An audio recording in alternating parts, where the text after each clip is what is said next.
Hey everyone, and welcome. We're diving headfirst into the Pulse Chain and Pulse Zen world today. Definitely a hot topic. Absolutely, especially with this whole SEC case with Richard Hart still going on. We've got a lot to unpack, so let's get to it. Sounds good. We'll break down what's going on, what it all might mean Right. for your investment. So if you're ready Let's do to it. make sense of this whole thing, let's go.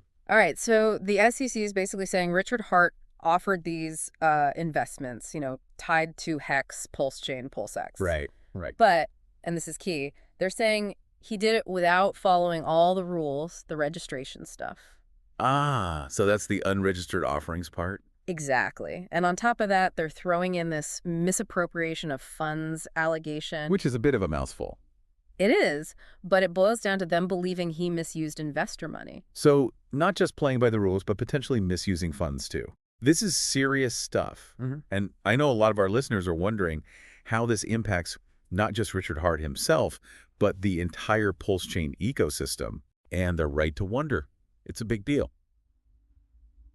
Let's say, hypothetically speaking, Richard Hart wins this thing. That could be a game changer for Pulse Chain. I'm talking a surge of new investors, demand for those native tokens through the roof. So basically a huge boost of confidence. Precisely. And you know what they say? A rising tide lifts all boats. That kind of positive wave. It could easily reach Pulse Zen as well. Makes sense. But let's flip the script for a second. Okay, yeah. What if things don't go Richard Hart's way? What happens then? Well, that's where things could get a little bumpy, at least in the short term. We might see some volatility, some people panic selling, which, as you can imagine, can have a ripple effect on anything tied to Pulse Chain. Yeah, that's understandable. Uncertainty can breed fear in the market. Exactly. And beyond just market prices, there's the issue of trust. Crypto already has this, this bit of a trust barrier to entry for some. An unfavorable ruling could make people wary of anything Richard Hart is involved in. That's a really good point. Trust is paramount in this space. It really is. But here's the thing, and this is especially important for anyone listening who's interested in Pulse Zen. It's got this unique advantage. It operates on both the Ethereum and PulseChain blockchains. So it's like a safety net of sorts. Even if PulseChain takes a hit, Pulse Zen is somewhat insulated because it's also on Ethereum. You got it. It's like diversifying your investment portfolio. You wouldn't want to put all your eggs in one basket, right? Right. That's a great analogy. So even with all this SEC drama going on, Pulse Zen has some breathing room. Exactly. It's built to withstand some turbulence. Which is reassuring, especially given the circumstances. For sure. And what's really interesting about Pulse Zen is that it has these built-in features like its compound interest system, for example. Oh, yeah. I've heard about that. How does that work exactly? Think of it like a supercharged savings account. Yeah.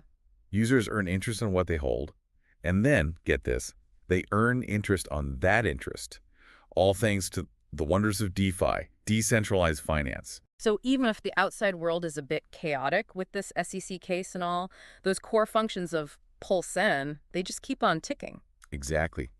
Those features are fundamental to how Pulse Zen is designed. They operate autonomously.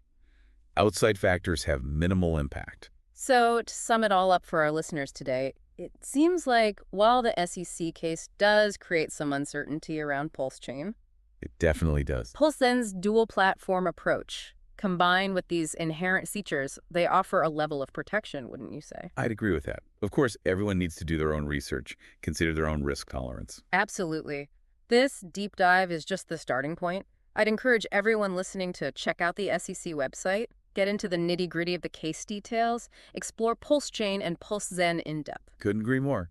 The more information you have, the better equipped you are to navigate this exciting, albeit sometimes complex, world of crypto. Well said. And on that note, we'll wrap things up here. Thanks for joining us for this deep dive, everyone. Until next time. Take care, everyone.